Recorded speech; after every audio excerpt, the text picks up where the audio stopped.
contaminación por sosa. Y por último, a la derecha, es una lesión cutánea causada por una contaminación con ácido fluorhídrico. Por último, ¿por qué este tema también? Pues porque los accidentes con productos químicos son más frecuentes de lo que pensamos. Aquí a la izquierda vemos unas estadísticas, en este caso de Austria, por ponerlo como comparativa, que en 2019 tuvo unos 551 accidentes laborales con sustancias químicas en el trabajo. De ellos, pues unos 333 fueron contaminaciones oculares. Esto representa unos 2 accidentes al día y una contaminación ocular al día, ¿vale? La media de la incapacidad laboral es de unos 11 días, en este caso para la víctima. En el caso de España, pues se produjeron 1.338 casos, lo que supone unos 4 accidentes al día y la media de incapacidad laboral pues es de unos 20 días para la víctima. A ver, esto ya nos deja claro que no ocurre, que no es algo que ocurra tan raramente. Este es el esquema de lo que vamos a ver ahora, que es la evolución de la contaminación, que se divide en 3 partes. En primer lugar, examinaremos el producto químico en sí mismo como agente de agresión y a continuación la fase de contacto entre el producto químico y nuestro cuerpo. Finalmente, pues como por último, vamos a interesarnos por los 2 fenómenos que se producen después, es decir, la penetración del producto químico y la reacción de este con nuestro cuerpo. Para empezar, hay que preguntarse, oye, ¿puede cualquier producto químico provocar una lesión química? Bueno, pues realmente son los corrosivos y los irritantes los que pueden provocar lesiones por contacto. En los productos corrosivos, pues encontramos productos concentrados, como pueden ser ácidos, bases, oxidantes, reductores. ¿Diga? Y los irritantes son productos menos concentrados y así como otros disolventes. Aquí es importante resaltar que un producto químico no se va a clasificar siempre con el mismo pictograma.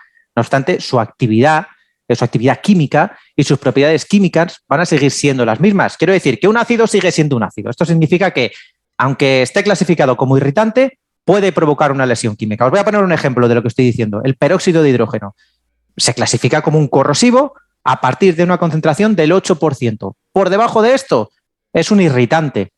En cualquier caso, sigue siendo un oxidante que puede interactuar con nuestro cuerpo. Tampoco hay que olvidar que estas clasificaciones van evolucionando en función de los conocimientos. Por eso, por poneros un ejemplo, pues ejemplo del ácido nítrico, que desde 2017 está clasificado como tóxico, además de corrosivo. Por tanto, pues es importante comprobar con frecuencia las fichas de datos de seguridad de los productos para garantizar que nuestro sistema pues, se adapta siempre al riesgo. Podemos ver aquí un diagrama del desarrollo del mecanismo de la lesión química. Esto es una regla general para entender la evolución. Estos tiempos que veis aquí se dan a título indicativo. A ver, obviamente dependerán de las características del producto químico. No obstante, hay que tener en cuenta que los especialistas coinciden que en caso de una contaminación corporal, nuestra piel y nuestros ojos retendrían, es decir, detienen el producto en el exterior durante unos 10 segundos. Y sobre este valor se construye el protocolo de lavado con agua, que dice que tenemos que empezar a lavar en los 10 primeros segundos tras el accidente. Por lo tanto, podemos ver que si conseguimos eliminar por completo el producto químico de la superficie, así como el producto químico que ya ha penetrado, pues vamos a poder evitar la reacción química con el cuerpo y, por tanto, las lesiones irreversibles. Bien, y después del contacto, pues los 2 fenómenos que pueden tener lugar tras el contacto son la penetración del producto químico y la reacción química con nuestro cuerpo.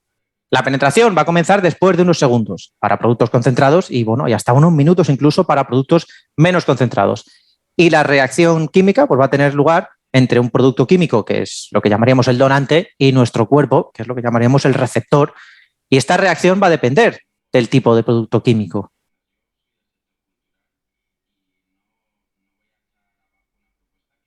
En cuanto a la penetración, pues la velocidad y la profundidad de esa penetración van a depender de las características del producto químico, de las que veis ahí. Pues del estado del producto químico, la concentración, la temperatura, la naturaleza. Sobre el estado, pues veis ahí que puede estar en estado gaseoso, sólido o líquido. Hay que entender que los productos químicos en forma gaseosa o en forma sólida, pues apenas pueden penetrar en el cuerpo de esta forma. Por lo tanto, suelen estar licuados en primera intención, es decir, reaccionan con la humedad, ya sea del aire o con la de nuestro cuerpo. Y os pongo un ejemplo muy claro que se ve por desgracia bastante con el tema de la cal, ¿vale? La cal por sí misma tiene poco poder de penetración. En el momento que se diluye en la lágrima o en el sudor es cuando tiene mayor poder de penetración. La concentración, pues también influye en la velocidad de la penetración. Aquí podemos ver, pues mediante una imagen OCT, es una tomografía de coherencia óptima, que permite estudiar la penetración de un producto químico en el ojo. Entonces, vamos a poner aquí el puntero y os explico. Se han realizado experimentos con ojos de conejo ex vivo, ¿vale? Estos fueron contaminados en la parte superior, en esta parte de aquí, con una sosa al 4% y en la parte inferior con una sosa al 8%. Los puntitos verdes, amarillos, indican la progresión de la penetración del producto químico. Entonces se observa que cuanto mayor es la concentración, más rápida es esa penetración. Aquí. Por otro lado, la temperatura, ¿vale? Cuando el producto químico está caliente, lleva consigo más energía y, por tanto, pues va a penetrar más rápidamente en nuestros tejidos. Un ejemplo muy básico es el azúcar, que no se disuelve fácilmente en un café frío y sí muy rápidamente en un café caliente. Esto muestra cómo el líquido caliente penetra rápidamente en el azúcar, mientras que cuando está frío, pues no lo hace fácilmente. La naturaleza del producto químico, pues esto también va a influir en la velocidad y la profundidad de la penetración. Vamos a ver aquí un vídeo que veréis a nivel microscópico cómo reaccionan las células oculares con un 2% de carbonato de sodio. Aquí. ¿Vale? Si os dais cuenta, las células vivas son los elementos blancos, luminosos, eso que se mueve por ahí por la derecha, es el paso de la sosa, y la sosa atacará principalmente las sustancias presentes en las membranas celulares y hará que las células se licúen. Los tejidos entonces se degradan y el líquido pues, puede circular, puede penetrar aún más fácilmente.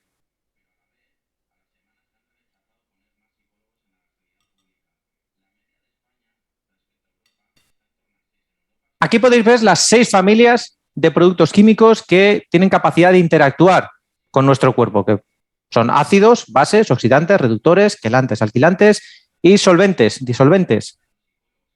Y estos son los diferentes tipos de reacciones posibles en función de la familia del producto químico. La necrosis, lo que significa es la muerte de las células. Para las bases, esta necrosis es de licuefacción, como acabamos de ver en el vídeo. Y en química este tipo de reacción es una saponificación. Para los ácidos, esta necrosis es de coagulación. Es decir, los ácidos hidrolizarán principalmente las proteínas presentes en las células, lo cual las hará inoperantes. Oxidantes y reductores reaccionarán mediante una reacción de oxidación-reducción con las sustancias de nuestro cuerpo, es decir, pues un intercambio de electrones. Y por último, los disolventes y otros agentes alquilantes que reaccionarán principalmente con los aminoácidos y los ácidos grasos quelándolos.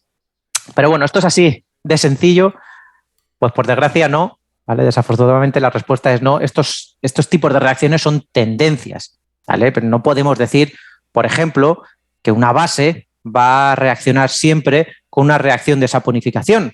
¿Vale? En este caso, el producto químico xenobiótico, es decir, el externo a nuestro cuerpo, tiene sus propiedades y estas pues, cambiarán sus afinidades. Entonces, el producto químico iniciará una reacción en cuanto se encuentre con una sustancia en el cuerpo con la que pueda reaccionar. Dentro de la peligrosidad de los productos químicos, me vais a permitir que haga especial hincapié en el caso del ácido fluorhídrico, pues merece una atención especial por estar considerado como uno de los productos químicos más peligrosos del mundo debido a que tiene riesgo letal. ¿Veis ahí una patología de quemadura por ácido fluorhídrico? Es muy reconocible, presenta el tipo de necrosis que veis ahí en la foto. ¿Cuál es su funcionamiento? Pues que primero los iones de hidrógeno tienen poder de corrosión, ¿vale? Provocan lesiones y entonces abren paso a los iones de flúor, que son capaces de quelar el calcio que tenemos en tejidos, en sangre, en huesos. ¿Qué pasa? Que en nuestro sistema el calcio sirve para regir el funcionamiento del corazón, así que cuando el flúor quela demasiado calcio, entramos en hipocalcemia, lo que hace que se eleve la tasa de potasio y nos provoque una arritmia cardíaca y hasta parada cardíaca.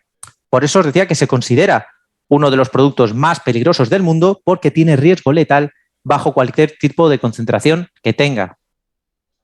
Ese riesgo letal proviene del hecho de que ácido y flúor estén en la misma solución, ¿vale? Porque si solo estamos en presencia de un ácido, pues por poneros un ejemplo, un ácido clorhídrico, pues sí, hay corrosión, pero no hay riesgo sistémico. Y si solo estamos en contacto con un flúor, pues tampoco hay riesgo sistémico porque no va acompañado de un corrosivo. Os pongo el ejemplo del flúor presente en la pasta de dientes. Estamos en contacto con él y no nos pasa nada.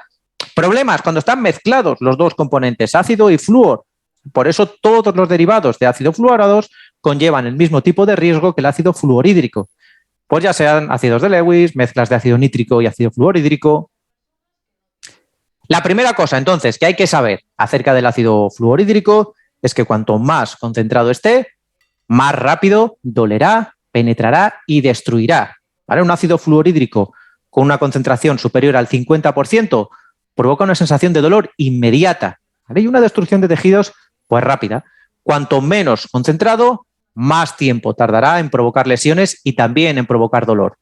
Un ácido fluorhídrico de una concentración inferior al 20%, por ejemplo, pues puede tardar hasta 24 horas antes de provocar dolor y rojeces. Claro, aquí hay un problema, es que con el ácido fluorhídrico diluido no nos damos cuenta enseguida de que hemos entrado en contacto con ello. Solo nos damos cuenta pues, cuando la lesión ya ha aparecido, lo cual implica que hay que poner mucha atención cuando se trabaja con ácido fluorhídrico diluido.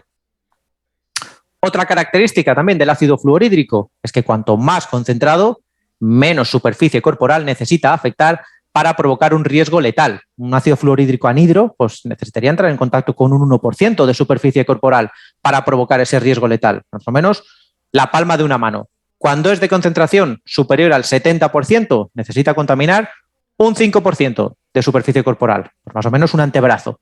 Cuanto más se rebaja esa concentración, más superficie necesita contaminar.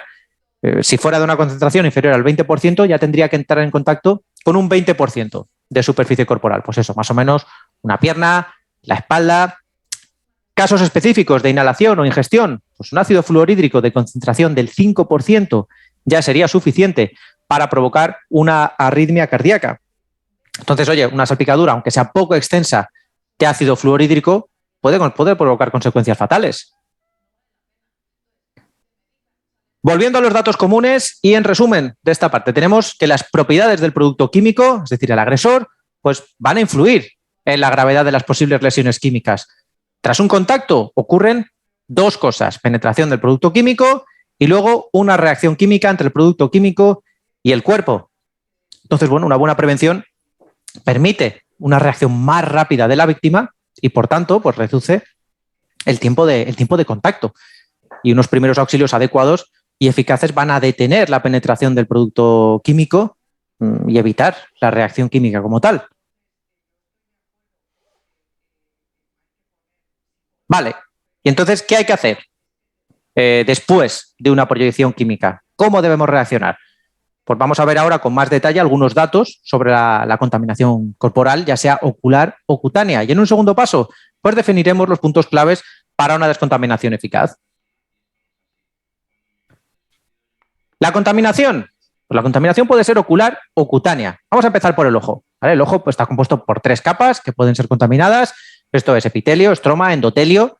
Aquí podemos ver, vamos a poner otra vez el puntero. ¿Vale? Podemos ver con la tecnología OCT, una tomografía computerizada oftalmológica, la densidad de las diferentes capas. Entonces, cuanto mayor sea la densidad de la derecha, mayor será la densidad celular en estas capas. Entonces, una capa con una alta densidad celular va a resistir la sustancia química durante más tiempo, ¿vale? Como es el caso del epitelio, o al menos la sustancia química necesitará más tiempo para atravesarla. Por otro lado, como la densidad en la capa media, en el estroma, es baja, pues la penetración en este caso será rápida para esta capa. Vamos a volver a la contaminación en sí. Cuando recibimos algo en el ojo, quiero que penséis, algo que nos molesta, que nos duele en el ojo, ¿qué reflejo tenemos? Pues lo primero que hacemos es parpadear, ¿vale? Cerrar el ojo. ¿Qué consecuencia tiene este parpadeo? ¿Qué consecuencia tiene este reflejo? Pues este reflejo tiene 2 efectos. Uno es positivo y el otro es negativo. Vamos a empezar por el positivo. El positivo es que eliminamos parte del producto químico de la superficie del ojo, ¿vale? Expulsamos parte del producto químico hacia el exterior y después de este reflejo solo queda en superficie pues unos 0,25 mililitros de producto químico. Claro, esto también tiene un efecto negativo y es muy sencillo de entender, y es que la superficie del ojo va a ser, para que nos entendamos, barrida, ¿vale? Entonces vamos a contaminar la totalidad de la superficie del ojo. Podemos ver aquí en estas imágenes de aquí abajo, pues que se ha expuesto un ojo de conejo a fluoresceína y después de algunos parpadeos vemos que la fluoresceína ya está presente en todo el ojo. En cuanto a la piel, pues también la superficie del cuerpo consta también de 3 capas que pueden ser contaminadas. Incluso si recibimos una gran cantidad de producto químico en el cuerpo, solo va a quedar una capa fina, ¿vale? Y esto representa una cantidad de unos 800 mililitros para una persona con una media de 2 metros cuadrados de superficie corporal. Aquí es importante, ¿verdad? La regla del 9%, seguro conocéis, para determinar, para que los socorristas, para que las personas que atienden puedan definir qué es lo que se necesita como material de atención secundaria. Por tanto, es importante poder estimar aproximadamente la superficie contaminada. A ver, estadísticamente ya se observa que sobre todo son las extremidades del cuerpo las que se suelen ver más afectadas. Pues los brazos, los antebrazos, los pies, los tobillos, por supuesto también la cabeza. De ahí la importancia de proteger bien todas estas partes. Antes de continuar, sí me gustaría hacer un pequeño ejercicio con vosotros. Veis ahí una fotografía que representa pues, un accidente con producto químico. Entonces, ahora voy a lanzar una encuesta para que me digáis qué dificultades creéis que puede encontrar, por ejemplo, esta persona a la hora de hacer un lavado de urgencia.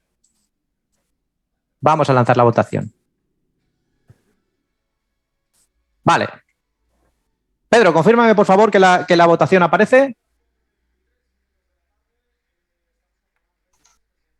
Sí, pero lo que pasa es que yo la veo como tú, creo.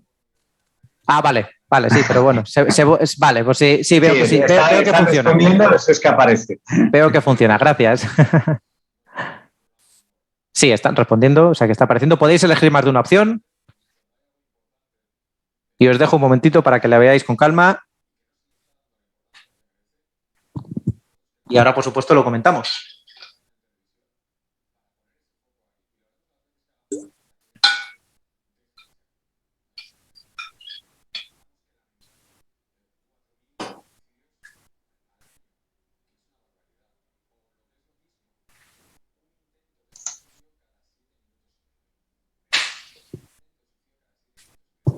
Vale, veo que tenemos bastante participación. Esto se está moviendo mucho. Os dejo unos segundos más. Y ahora comparto con vosotros los resultados.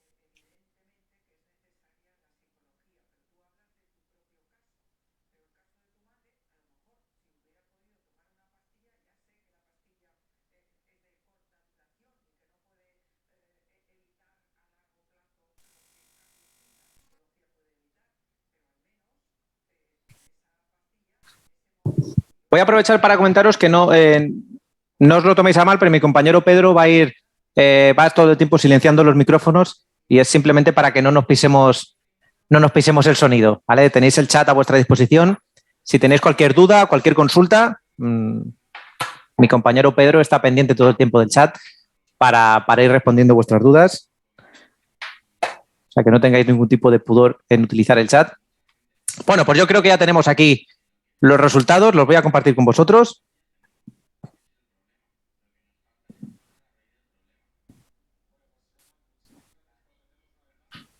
Vale, si os dais cuenta, pues tenemos un claro ganador, que es el pánico. Ya desde primeras os adelanto que no hay respuestas incorrectas, simplemente son percepciones de lo que puede ser más difícil según pues, la experiencia que podamos tener. Y coincido plenamente con vosotros con que el pánico es una de los temas que más pueden impedir realizar un lavado de manera óptima. Tenemos aquí accesibilidad difícil a los puntos de lavado, muy importante también. ¿vale? Es muy interesante que hayáis puesto esto, así como un lavado difícil y doloroso, porque hay que forzar a abrir un ojo. Habéis puesto casi todas, me parece perfecto, son todas dificultades que se pueden dar, pero efectivamente coincido con vosotros que el pánico, sobre todo, entiendo que además vosotros, muchos seréis médicos del trabajo, estaréis trabajando en el punto en el que os encontráis al paciente, al afectado, al accidentado, y tiene que ser un momento de mucha incertidumbre para esa persona y de mucho nerviosismo causado por el pánico y el dolor que siente en ese momento. Entonces, efectivamente, es interesante. Vamos a volver entonces. Aquí.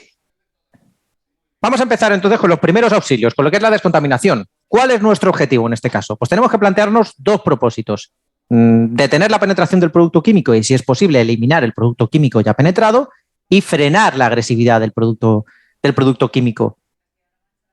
Para ello, primero, pues debemos eliminar la sustancia química de la superficie del cuerpo. Pues para ello vamos a hablar de palabras como enjuagar, lavar, quitar. Todo esto son palabras que son sinónimos de eliminar el producto químico. Pero debemos utilizar cualquier líquido para esto. Bueno, pues los oftalmólogos recomiendan el uso de cualquier líquido potable para la descontaminación. Las excepciones son las soluciones calientes, que pueden causar quemaduras térmicas, y bueno, los alcoholes fuertes, que pueden incluso reaccionar directamente con el producto químico. Lo importante, sobre todo, es lavar lo antes posible, es empezar el lavado lo antes posible. Para lavar eficazmente un ojo contaminado hay que tener en cuenta dos cosas. En primer lugar, mantener el ojo abierto durante el lavado para poder lavar eficazmente el globo ocular.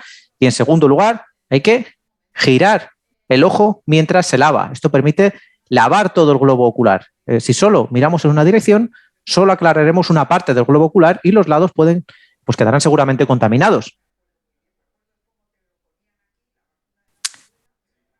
Bien, y para poder lavar la piel, para poder lavar el cuerpo de forma eficaz, es necesario, por supuesto, desnudarse.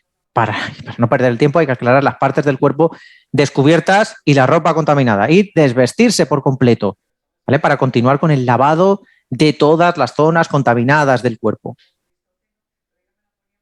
Hemos visto que uno de los objetivos de la descontaminación es detener la penetración y, si es posible, pues eliminar el producto químico. A continuación, vamos a analizar una propiedad de los líquidos que influye en la eficacia del lavado. Vamos a hablar de la osmosis, ¿vale?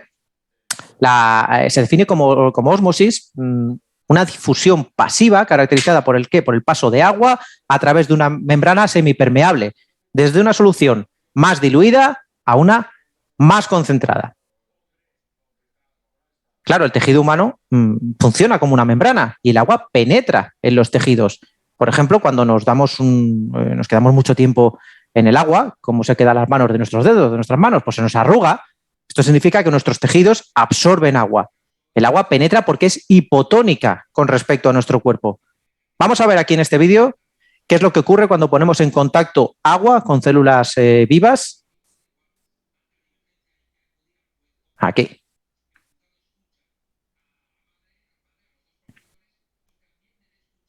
¿Vale? Si os fijáis, las células se van hinchando. Se van hinchando y se hinchan tanto que al final pues mueren. ¿Por qué? Porque el agua penetra en la célula. Por lo tanto, podemos deducir que el agua no extrae el producto químico que ya ha penetrado en los tejidos, con lo cual el producto químico agresivo permanece dentro, reaccionando con los tejidos y causando la lesión. Entonces, pues bueno, por ejemplo, los oftalmólogos recomiendan lavar con una solución isotónica como mínimo y lo ideal con una solución ligeramente hipertónica, pero no hipotónica.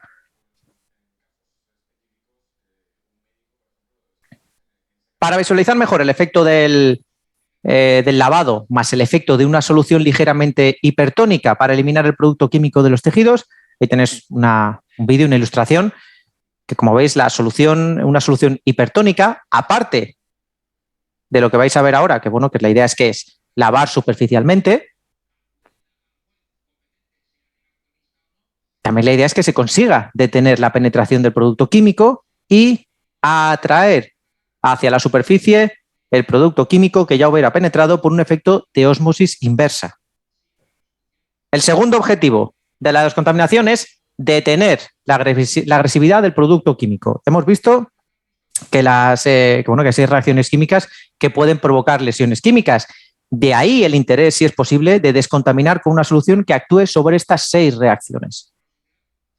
Entonces, para entender por qué lavar con una solución activa, vamos a tomar el ejemplo de una de las reacciones que hemos dicho, que son los ácidos y las bases, y vamos a retomar lo que ya aprendimos en la escuela, que es la escala de pH, que está entre 0 y 14, un pH neutro es de 7, y es más o menos, este es el pH de nuestro cuerpo. Los médicos consideran seguro un rango entre 5,5 y 9. Por ello, el objetivo de la descontaminación es volver a esta zona lo antes posible. ¿Qué conseguimos con una solución pasiva? Pues un efecto de dilución. Es decir, se necesita una gran cantidad de líquido y se necesita tiempo para que la dilución sea suficiente para que el producto químico deje de ser agresivo. ¿Qué se consigue con una solución activa? Pues un efecto absorbente. Se necesita una pequeña cantidad de líquido y la agresividad del producto químico se detiene inmediatamente. La solución pasiva, entonces, tiene el efecto de arrastre y dilución. Es decir, es necesario un lavado muy rápido y un lavado muy largo para conseguir esa suficiente dilución. Y la dilución es lenta. O sea, el producto químico sigue siendo agresivo durante mucho tiempo. ¿Qué se busca con una solución activa? Pues que se consiga un efecto de arrastre y absorción. El producto químico se inactiva rápidamente y se tiene un poco más de tiempo incluso para reaccionar. Es necesaria una pequeña cantidad y conseguimos que la penetración del producto químico no continúe. Acabamos de ver que hay diferentes tipos de soluciones. Bueno, en cualquier caso es importante que el uso de una solución no genere efectos indeseables y que sea siempre accesible y utilizable. Las soluciones estériles tienen la ventaja de que no hay riesgo de contaminación bacteriológica al utilizar el dispositivo de primeros auxilios y de que se pueden utilizar en cualquier circunstancia. Un dispositivo de primeros auxilios con una solución no estéril, pues bueno, puede verse alterado por el tiempo. Hablamos, por ejemplo, de óxido o que también solo pueda utilizarse parcialmente por residuos, por una calcificación, un salitre, que impidan que se utilice de manera adecuada. Por otro lado, es también preferible una solución sin fosfatos.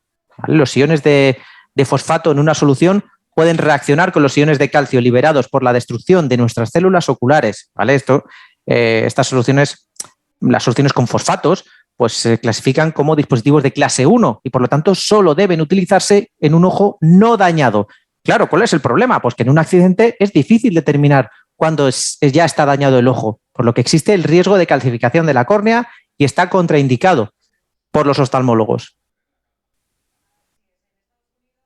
La idea es que al realizar una intervención rápida y una descontaminación adaptada y eficaz mediante una solución activa e hipertónica sin efectos secundarios, cumplimos los objetivos de la descontaminación y de la mejor manera posible. Evitamos la reacción entre el producto químico y el cuerpo y, pues, en consecuencia, las secuelas irreversibles. Por último, hay que tener en cuenta pues, que hay algunas cosas que pueden influir en los primeros auxilios y dificultarlos. Algunos de estos puntos son inherentes a la persona. Pues, por ejemplo, ropa difícil de quitar, dolor, víctima que entra en pánico, que se desorienta. Esto lo habéis dicho incluso en las preguntas que os he hecho antes. Son las dificultades inherentes a la persona. Ese pánico, esa desorientación, que incluso pierda el conocimiento o que directamente tenga una total carencia de información en cuanto a la manera de actuar, en cuanto a qué tiene que hacer si es que le ha caído cualquier producto químico encima. Claro, esto hace que las medidas de primeros auxilios pues, sean más difíciles de aplicar y menos eficaces, por supuesto.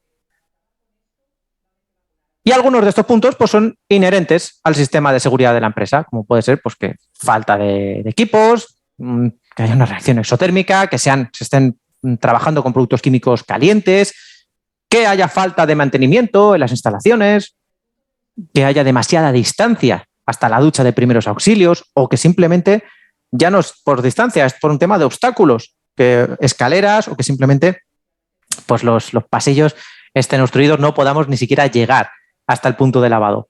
Y bueno, que haya condiciones extremas. Todo esto hace que también las medidas de primeros auxilios sean también difíciles de aplicar y sean menos eficaces. ¿Cuál es el protocolo recomendado? De manera general, lo primero, alejarse de la zona de peligro, empezar a lavar y desvestirse lo antes posible, por supuesto, dar la alarma, avisar a los compañeros y que nunca falte acudir a un doctor después de haber llevado a cabo cualquier protocolo de primeros auxilios. En resumen, mediante una mejor prevención, ¿qué es lo que queremos? Pues podemos reducir el tiempo de reacción del personal para que reaccione lo más rápidamente posible tras una contaminación. Con los primeros auxilios y los dispositivos adaptados al riesgo químico en la empresa, lo que podemos es evitar que el producto químico siga entrando en el cuerpo e incluso eliminarlo y evitar que reaccione con nuestro cuerpo mediante una reacción química. Yo con esto le voy a dar paso a... Voy a dejar de compartir y así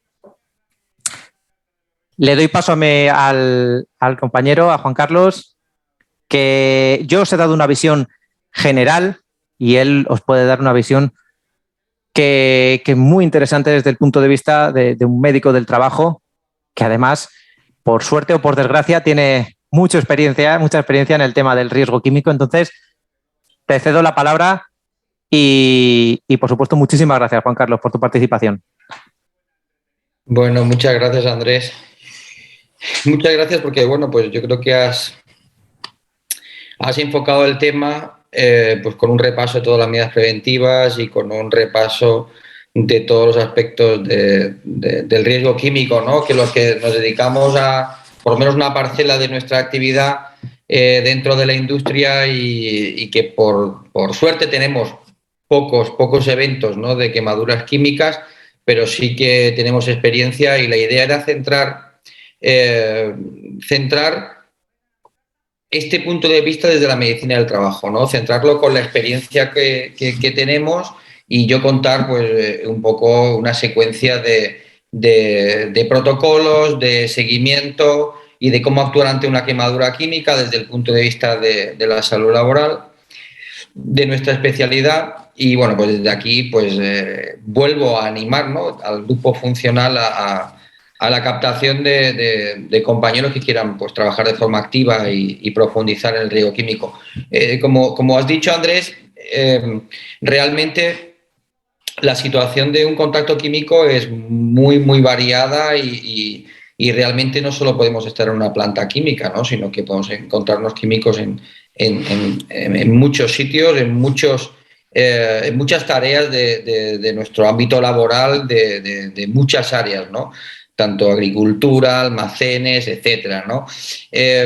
Bueno, a mí mi interés aquí, pues básicamente es cuando viene una quemadura química a la consulta y tenemos que atenderlo dentro de un entorno de medicina del trabajo, cómo podemos actuar y cuál deberían de ser nuestras prioridades, ¿no? Y qué poder aprender nosotros de esto, por lo menos de la experiencia que yo tengo. Es verdad que, por suerte, no todas las quemaduras son como esta, ¿no? Que estamos viendo aquí. Las quemaduras químicas, en mi experiencia, dentro de un entorno como el que nos movemos, ¿no? Un entorno seguro en la situación en la que estamos en España, en la que, bueno, pues donde más y donde menos hay un gran desarrollo de la actividad preventiva y salvo que haya una fuga masiva, por lo menos en mi experiencia, la mayoría de los incidentes suelen ser pequeñas salpicaduras y contactos químicos menores, ¿no? Pero hay que saber cómo actuarlo porque esto, bueno, pues cuando uno empieza a funcionar, empieza a trabajar como médico, pues no hay protocolos muy desarrollados, ¿no? En cuanto a la quemadura química, se mezcla un poco con la quemadura térmica o con quemadura eléctrica y yo creo que es importante diferenciar, ¿no? Fundamentalmente lo que ha contado Andrés con anterioridad, ¿no? Pues conocer que el químico tiene un efecto también de penetración en una segunda fase que no vemos, ¿no? Esa capacidad de penetración del químico y que puede ir produciendo esa necrosis celular y que incluso en ciertos químicos producir bueno, pues una alteración sistémica del paciente, no solo una quemadura. yo para mí lo principal es que somos médicos, ¿no? Y cuando actuamos y viene alguien a la consulta o a la clínica o al servicio de urgencias, lo primero es atender al paciente de forma global, ¿no? Y muchas veces nos encontramos con pacientes que hay que estabilizarlos. Igual nos podemos encontrar una quemadura térmica combinada con una química y además puede ser un politrauma, ¿no? Porque ha habido un resbalón, ha habido una caída, ha habido una situación de pánico y hay que hacer una atención integral al paciente. Y al final hacer una actuación por prioridades, ¿no? Es verdad que luego prestaremos atención al químico y habrá que ver, para mí es fundamental entender el contexto en el que estamos.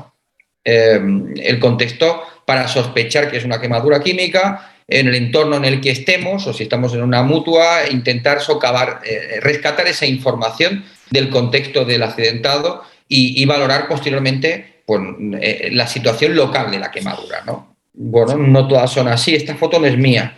Esta foto pues, es una quemadura química pues, importante, con una extensión importante. Como aclaración, pues también es verdad que hemos aprendido siempre a clasificar la quemadura en función de la extensión y hablar con los diferentes grados de quemadura térmica, y en la quemadura química esto no existe. ¿Por qué? Porque todas en cierto grado y en función de algunas características que hemos explicado anteriormente van a penetrar en profundidad, con lo cual no tiene sentido hablar de una quemadura química ni de primero ni de segundo grado, ¿no? Ni de tercer grado. Siempre va a ser una quemadura química en sí misma con su entidad fisiopatológica. Bueno, cuando intentamos hacer esta aproximación al tratamiento de la quemadura química, bueno, debe de ir centrado nuestra intención inicial, siempre debe de ir a retirar el producto. A retirar el producto, evidentemente,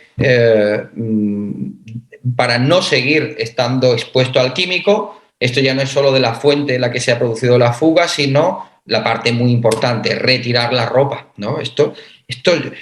Todo lo que ha explicado Andrés antes debería de incluirse dentro de todas las formaciones de prevención en riesgo químico para nuestros trabajadores, ¿no? Yo hoy día sigo teniendo casos en los que viene el trabajador en una situación de pánico, porque el contacto con el químico da mucho miedo, y más cuando trabajas en una industria química y no tienes mucha experiencia, el potencial contacto con el químico produce un miedo terrible.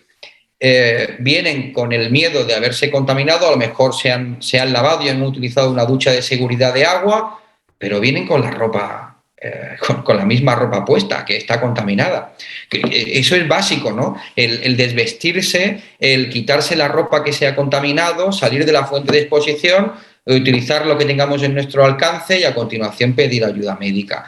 Pero ¿qué pasa? Que a veces resulta muy fácil, ¿no? Desde nuestro punto de vista, establecer este protocolo. Quitamos el producto y quitamos la ropa, pero no estamos en un entorno hospitalario.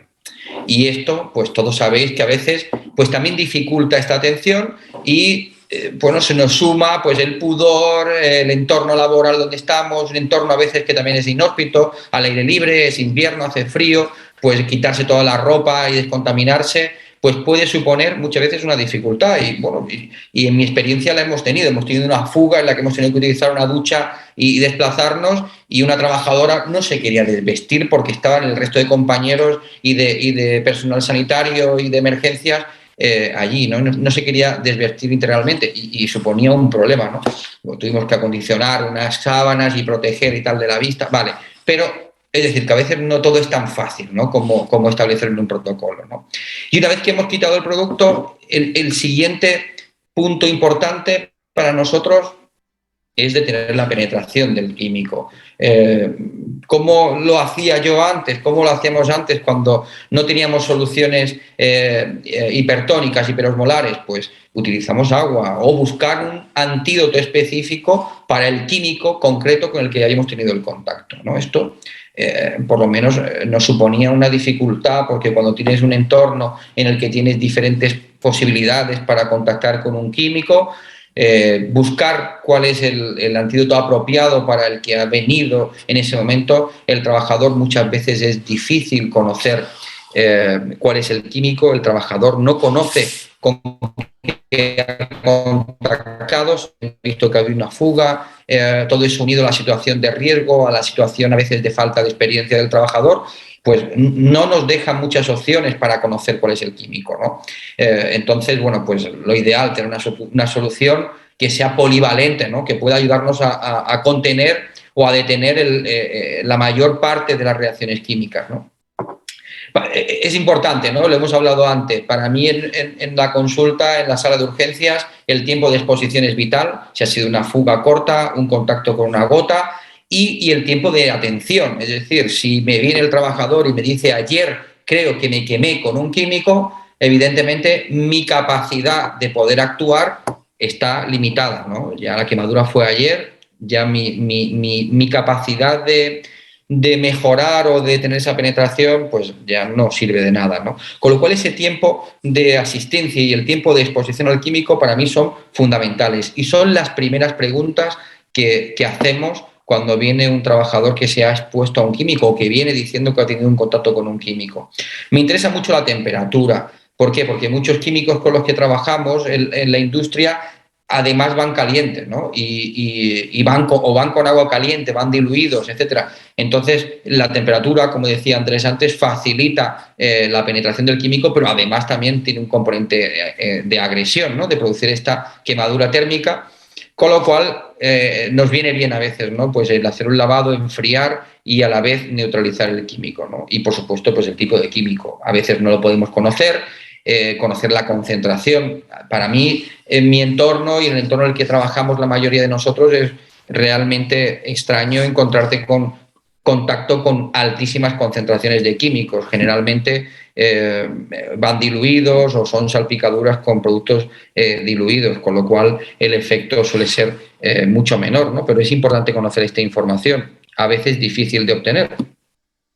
Y claro, evidentemente, la naturaleza del químico y las diferentes reacciones, ¿no?, que hablábamos producen pues un daño diferente, ¿no?, en el trabajador que sufre la quemadura, ¿no? Bueno, pues como anécdota, el tener una sustancia que pueda neutralizar al menos la mayoría de estas reacciones, para nosotros, antes cuando venía un químico y poder distinguir si era una base, si era un ácido, y poder actuar o no con agua para no producir una reacción exotérmica, ¿no? Pues esto a veces te costaba más trabajo, ¿no?, encontrar esta información y poder actuar con diligencia, ¿no? Porque, como todos sabéis, aquí actuamos de una forma muy rápida, necesitamos actuar de forma muy rápida, no podemos estar consultando ni perdiendo mucha información en buscar información adicional, que muchas veces vienen dadas de la mano de los compañeros o del técnico de seguridad que acompaña al accidentado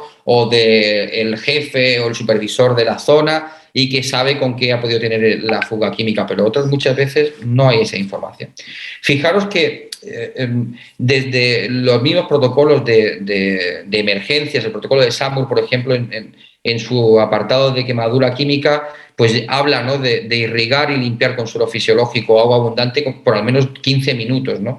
Y hay que tener cuidado con el lavado inicial en aquellas quemaduras en las que se sospeche pues cemento o sosa cáustica o ácido sulfúrico. ¿Por qué? Por la reacción exotérmica que podemos inducir al contacto con el agua, ¿no? Y ya habla de una solución hipertónica y ya menciona difoterín, ¿no? SAMUR en su protocolo utiliza difoterín con la indicación óptima de esta ventana de tiempo, ¿no?, de utilizarlo antes de los 10 minutos, que es lo deseable, ¿no?, tras la agresión, y luego atención al resto de la situación vital, ¿no? Bueno, esto ya SAMUR ya lo incluía hace tiempo y está dentro de sus protocolos. Los demás fuimos poco a poco introduciéndolo en nuestros servicios médicos y viendo un poco los efectos que podíamos conseguir y la mejora del tratamiento de la quemadura química, y estamos en ello, ¿no?, en saber o en mejorar el conocimiento, ¿no?, de la prioridad a la hora de tratar la quemadura química. Quitar el producto, arrastrarlo, limpiarlo, lavarlo con lo que tengamos a mano, con agua, solución hipertónica, difoterín, lo que tengamos a mano, detener dentro de lo posible la progresión del químico y ser capaz de detener luego la penetración del químico. Bueno, básicamente esa es la parte que todos podemos conocer, ¿no? Pero ya cuando estoy en la parte práctica, ¿cómo gestiono yo una quemadura? ¿Cuál es mi experiencia dentro de la medicina del trabajo cuando atendemos a una quemadura? Estas fotos sí son mías, ¿no? Pues esto es una quemadura típica producida por fenol o por agua fenólica, ¿no? Es una quemadura que pues tiene un olor fuerte a formaldehído, tiene un olor fuerte porque bueno, el trabajador ha tenido contacto con el químico y además suele tener este color parduzco, color grisáceo, pardo, que cuando ya tienes experiencia con las quemaduras de este tipo, bueno, pues las reconoces desde que vienen por la puerta, ¿no? Y sabes perfectamente que es una quemadura química, ¿no? Además, el trabajador, en la inmensa mayoría de los casos, nota que le pica, que le molesta, que siente un escozor al contacto con una gota que le ha caído, ¿no? Esto lo relata así el trabajador, ¿no? Para mí es muy importante lo que os decía antes, cuál es el contexto, ¿no? El contexto, todo lo que rodea de forma a veces interconectado y a veces no, ¿no? Con el trabajador que viene refiriendo una quemadura o un contacto con un químico, ¿no? Para mí es fundamental conocer el puesto de trabajo en el que está el trabajador y los EPIs que utilizaba, ¿no? Porque si viene un trabajador y que viene pues cubierto con un traje químico, viene con una orden de trabajo de estar en una zona con potencial contacto químico, pues evidentemente viene por una pequeña fuga y que no tenía bien puesto el EPI y viene con la señal de la quemadura química, pues está claro el contexto, ¿no? También es importante saber los químicos que manejo, si estoy en un taller, si estoy en un laboratorio, si estoy en construcción, si estoy en una zona agraria y estoy en el campo, pues con productos para limpieza de herramientas, etcétera, disolventes, ¿no? Conocer este contexto, ¿no? Y saber cómo acude a nuestra consulta, si todo el contexto clínico, ¿no? Si está consciente, toda la atención, si es un politrauma, si camina, si viene duchado, también es muy importante. Para mí, por lo menos, cuando viene el trabajador y ya viene duchado, oliendo bien y me dice, creo que esto es una quemadura química, cuando no le ha escocido y no le ha molestado mucho, ya de momento ya voy tranquilo, ¿no? Porque sé que se ha duchado, ha estado tranquilo, ha venido cambiado, incluso viene de haber comido y viene a enseñarte la quemadura química. Digo, bueno, no parece que sea muy grave, con lo cual vamos a descartar o no si es químico o no, ¿no? Y ver la patología asociada, ¿no? Si viene con un riesgo de una caída que hemos tenido, ¿no? Caídas, resbalones, a raíz de pisar una fuga y mezclada con agua, efecto jabonoso, se cae al suelo, va acompañado con una lesión, con un politrauma y además contacto con el químico, ¿no? O si viene con térmico, ¿no? Un agua caliente que además viene con fenol o viene con un ácido, ¿no? Y luego pues toda la historia relatada por los testigos, compañeros de trabajo, técnico de seguridad, jefe de equipo. Todo esto nos da un contexto muy, muy importante para poder conocer cómo hacemos este abordaje de la quemadura química. Y esto lo hacemos en cuestión de pocos segundos, ¿eh? Ya cuando tienes la experiencia sabes cómo aproximarte al trabajador que viene lesionado, ¿no? En este aspecto, ¿no? Y la inspección de la quemadura pues también es fundamental, ¿no? ¿Qué extensión tiene? ¿Qué aspecto tiene? Fijaros, a mí es muy importante y con mi equipo, y yo creo que muchos lo hacemos, es conocer el estado de la piel, la quemadura, la superficie que tiene. Y el olor, el color de la quemadura es muy importante. A mí cuando alguien viene por esta situación de pánico que se genera, ¿no? Creo que es una quemadura química, sobre todo gente que tiene menos experiencia en el puesto, gente más nueva, con mucho miedo por el químico y viene diciendo, creo que me he quemado, y tú ves que la quemadura no parece algo... un ligero enrojecimiento, un eritema de la piel, pero no parece quemadura. Y además no huele a lo que yo estoy buscando, es decir, yo estoy buscando una quemadura con fenol y no huele a fenol. Para mí, tengo dudas de hacer un lavado. Puedo hacer un lavado con agua, veo cómo va, pero tengo mi criterio para decir esto no es contacto con fenol, será otra cosa. Vamos a ver dónde está y pedir información dónde ha podido ser, qué sitio físico de la planta, dónde está, qué depósito hay, qué líneas hay, etcétera, o qué laboratorio hay y qué químicos hay allí alrededor para saber, ¿no? cómo actuarlo y ver si lo clasifico. Es decir, también restos de químico que haya en la ropa o en la zona adyacente también es muy importante, ¿no? Si hay una proyección y una salpicadura y vemos pues la pantalla pues salpicada, etcétera, pues evidentemente eso nos va a dar mucha información, ¿no? Del químico que ha estado proyectado en otro sitio y que también le ha afectado a la piel. Y también es muy importante, a veces tenemos varios afectados, se nos ha dado la situación, quemaduras pues por una fuga en abanico y ha afectado a varios trabajadores y entonces, bueno, pues hay que, en todos ellos, aunque sean de poca entidad, pero tratarlos y, bueno, pues se magnifica un poco toda la situación, ¿no? Fijaros, bueno, traigo algunos ejemplos. Esto es una quemadura con agua fenólica, con una proyección quizás de las más gordas que yo he podido atender, con muy buena resolución, la verdad. Lo tratamos con Difoterin en este caso, y luego pues estas quemaduras que son típicas. No sé si veis mi cursor, son típicas de fenol, este color marronáceo, parduzco. Esta primera foto es justo en el momento de la quemadura, cuando ya lo hemos descontaminado, y este color blanquecino que se ve ahí es después de aplicar Silvederma en spray. Y esta es a las 48 horas, ¿no? Tratados con la solución anfótera, y se queda esta pigmentación ligeramente parduzca. Y fijaros a los 30 días, ¿no? Bueno, la regeneración fue total. Y no hubo que hacer nada especial, es decir, cuidado de enfermería y atención a la pigmentación, protección solar y evitar que hubiera infección, ¿no? Reinfección de la quemadura.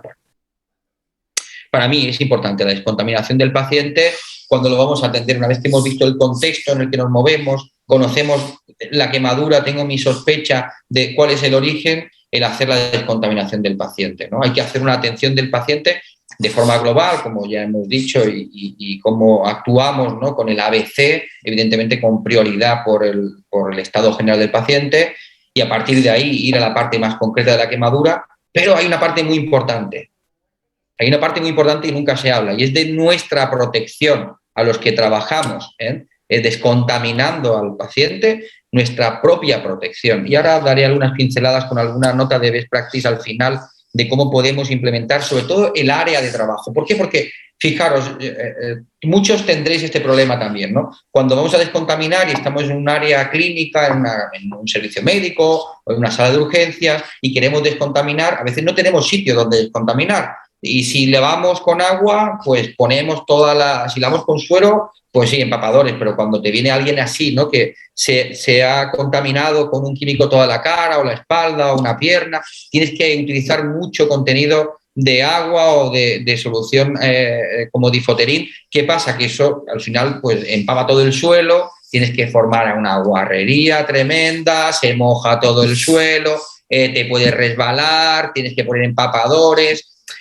Total, que hay que hacer, hay que pensar, ¿no? Algunas soluciones, y luego os traigo algunas ideas de lo que hemos hecho, ¿no? Bueno, aquí os remarco de nuevo, ¿no? Esta guía de atención a la quemadura en el Reino Unido habla igual de la descontaminación, la atención urgente, retirada de la ropa, retirar todo el químico y la ropa contaminada, enfriar la zona y, por supuesto, pues atención a otras lesiones asociadas que suelen aparecer. Fijaros, qué mala suerte este pobre hombre, se nos cayó un resbalón, cae de culo y fijaros, se quema pues toda la zona, la región glútea. Bueno, pues esto venía con un politrauma también, venía acompañado pues por una lesión en la rodilla, etcétera, pues por el resbalón, no podía caminar bien. Pero bueno, la resolución de la quemadura, una vez que vimos que el resto no era tampoco grave, bueno, pues fijaros, igual una quemadura de contenido fenólico, con este color, como veis, inicial parduzco. Es que no sé si yo puedo poner...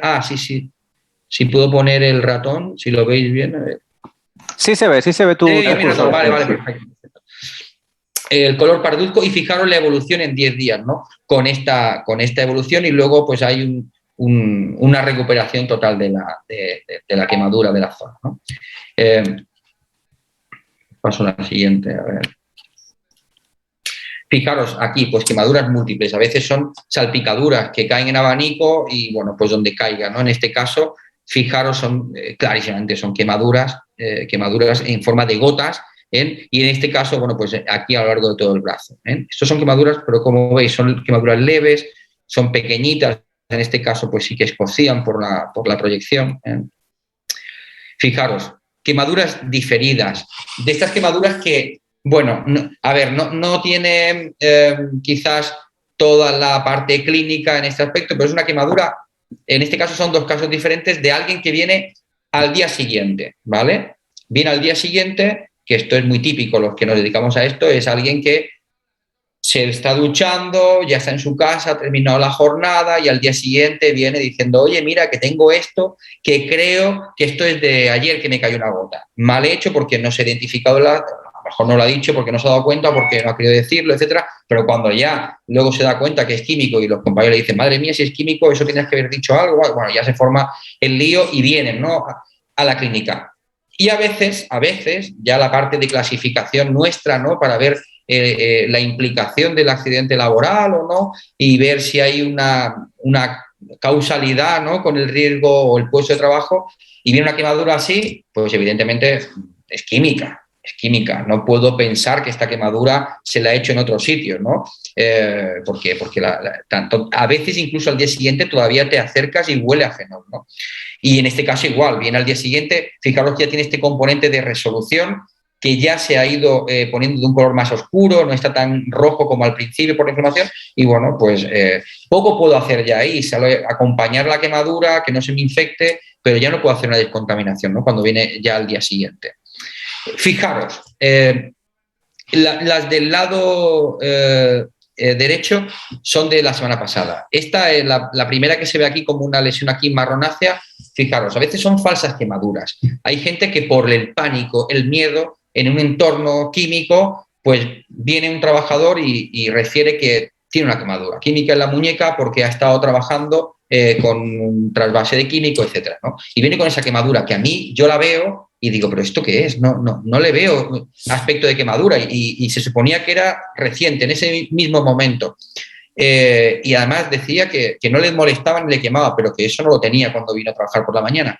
Bueno, pues no le aplicamos Difoterin porque no pensé que era quemadura química, preguntando, indagando y haciendo una buena historia, y luego pues rascando nos dimos cuenta que no era quemadura, que era pues eso, una solución ahí pues de una costra de suciedad, de algún sitio que haya metido la mano, y ya está, no era quemadura química, ¿no? Debajo no había nada, no había ningún sustrato de quemadura debajo. Y fijaros esta de aquí, pues igual, viene alguien que igual con el pánico parece que tiene una quemadura. Estos son fotos de las dos antebrazos. En un camionero, 2 antebrazos con dos lesiones con aspecto, pues sí, eritematoso, que podía sospecharse una gota, pero no le pican nada. Viene después de ducharse y viene con este aspecto. En los 2 brazos simétricos, un camionero que no trabaja con químico, que no ha accedido. Ahí viene muy importante todo el contexto que repasábamos al principio.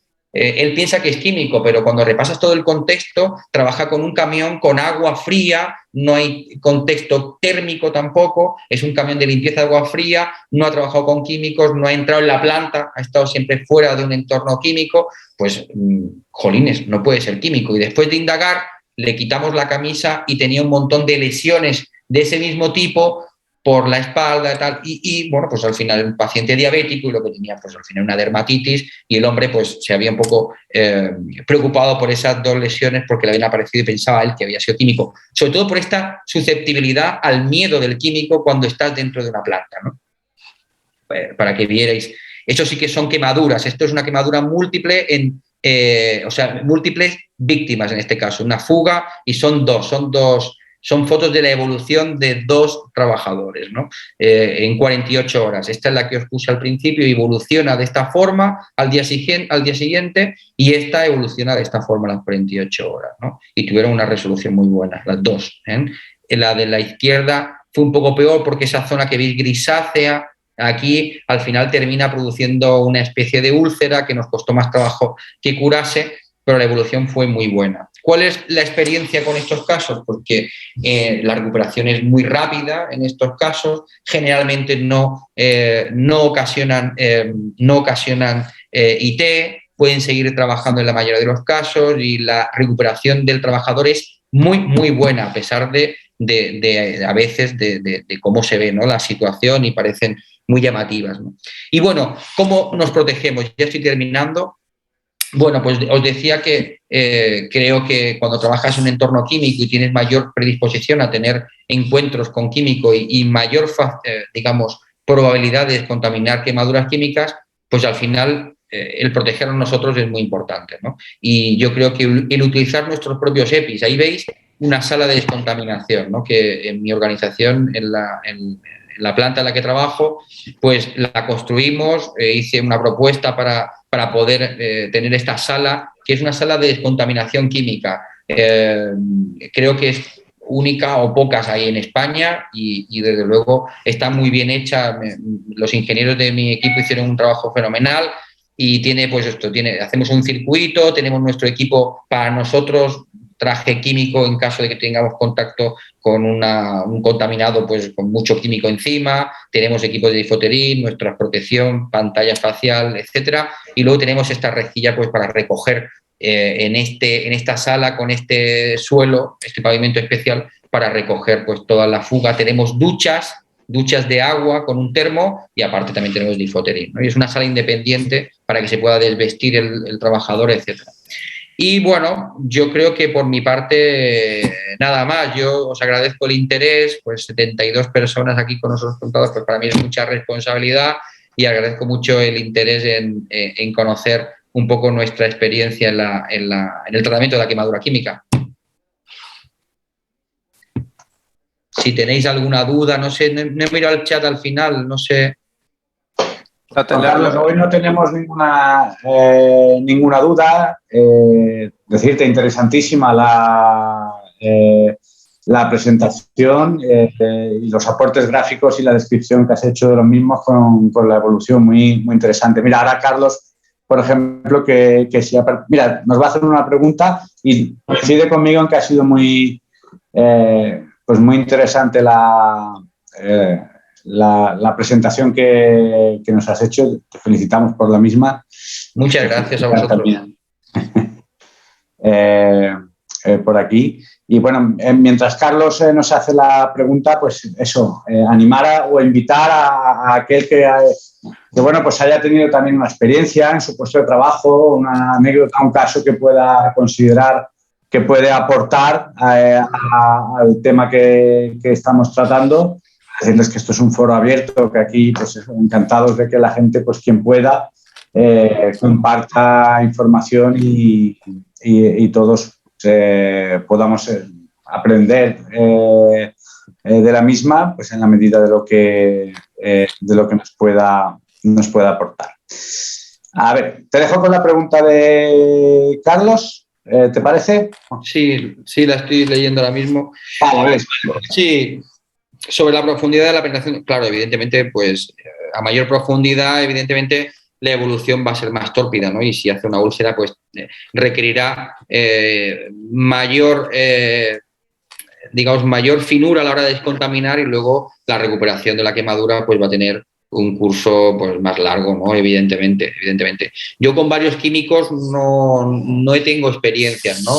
De todas formas, yo al final, cuando teníamos el problema antes de trabajar con antídotos específicos, teníamos que buscar ahí en la ficha técnica del producto, pues sí teníamos muchos problemas. Hoy día realmente, ¿no? Pues sin querer hacer publicidad, ¿no? Pero con el uso de Difoterin, pues la verdad, ese trabajo lo tenemos ahorrado. Es decir, me da igual que tenga 1, 2, 3 químicos, o me da igual que sea un ácido sulfúrico o que sea un fenol, lo voy a tratar con Difoterin y voy a encontrar ese bloqueo, ¿no? De la reacción química, con lo cual eso te simplifica, ¿no? Digamos el criterio tanto diagnóstico como terapéutico, ¿eh? Sí, me dice lo de la sala de descontaminación. Sí, la verdad que costó sacar el proyecto, pero luego te das cuenta que lo que hacíamos era tercermundista, o sea, estar limpiando en una sala en la que luego tienes que poner empapadores. Luego había un problema que luego hicimos la consulta a Prevor y a toxicólogos para ver, claro, cuando yo lavaba una quemadura y lavaba y caía todo al suelo, ¿no? Caía todo la función de arrastre, tanto del agua como con Difoterin, y caía al suelo y ponía empapadores, si eso lo podía limpiar sin riesgo para contaminar, ¿no? Si luego tenía que ir un limpiador, etcétera, y había producto químico en el suelo, ¿no? Bueno, pues vimos que si utilizamos Difoterin también neutralizaba el producto del suelo, con lo cual quedaba neutralizado y podíamos limpiarlo sin problema, ¿no? Y sin riesgo. Pero sí que ha habido situaciones de riesgo para nosotros, para el personal sanitario, de poder resbalarnos, ¿no? A la hora de pisar en un suelo de una clínica normal, cuando pones muchos empapadores o de repente, no he traído estas fotos, pero tengo algunas fotos de a 2 manos con 2 botes de Difoterin descontaminando a 2 trabajadores a la vez, y mi compañera descontaminando a otro, porque fue una fuga a 3 y bueno, pues esto que te pilla y le cae una lluvia a alguien de repente de una fuga que nadie espera y le salpica a 3, poca cosa, porque van todo el mundo protegido, pero le caen a lo mejor en el cuello, en la oreja, y tienes que estar descontaminando a los 3 a la vez. Pues el tener una sala de descontaminación es una ayuda enorme. Lo de la sosa cáustica en el ojo con aceite yo no lo vería, no sé. Yo me tiro a utilizar Difoterin en estos casos, no haría inventos. De hecho, yo los oftalmólogos no sé qué tipo de formación tienen en estas quemaduras, tampoco son, digamos que nosotros vemos muchas más quemaduras químicas que un oftalmólogo, ¿no? Y yo he tenido alguna quemadura ocular, pero realmente, a ver, son muy difíciles. Yo, por lo menos, mi experiencia en ese aspecto es muy poca porque realmente llevamos pantalla, llevamos gafas, etcétera. Es muy difícil que una proyección llegue a afectar al ojo en nuestro entorno y en un país como España. Yo, por lo menos, no lo concibo, ¿no? Y luego, aparte, el efecto de cierre reflejo del ojo es muy difícil. Yo lo que sí que he visto es, pues eso, alguna salpicadura y pues porque luego baja un poco y al final parece que penetra un poco el ojo y le puede penetrar un poco en la mucosa. Bueno, lo he visto, lo he tratado con Difoterin, con un resultado pues espectacular, venir con un ojo, no las fotos que estamos viendo, un ojo rojo que le molesta, le pongo Difoterin, hago un lavado, lo mando al oftalmólogo y el oftalmólogo dice, oh, madre mía, ok, ¿qué le has puesto qué? No sé lo que le has puesto, yo le hago un informe, no sé ni lo que le he puesto, pero dice, perfecto, está muy bien, el ojo no ha sufrido ni lesión, ni conjuntiva, ni en la córnea, ¿no? Vale, perfecto, pero es difícil que tengamos una quemadura con una sosa cáustica que afecte de esa forma, yo por lo menos en mi experiencia.